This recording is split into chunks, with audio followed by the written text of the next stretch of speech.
கன்னி மரியாளை போ துன்பங்களையே சுமந்து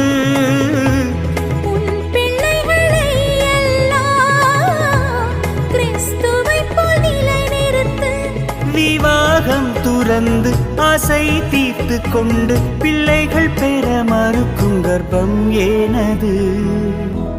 தமாரின் வாழ்க்கை இதே, பிள்ளைகள் தான் காரணமே.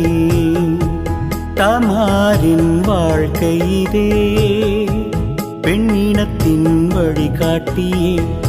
தன் கர்ப்பம் தேவனுக்காக தெரிந்து தந்தாளே, சந்ததிக்காக தந்தாளே. யூதா வம்சத்திற்கே இருந்தாளே, கிறிஸ்து வம்சத்திலே தந்தாளே யூதா வம்சத்திலே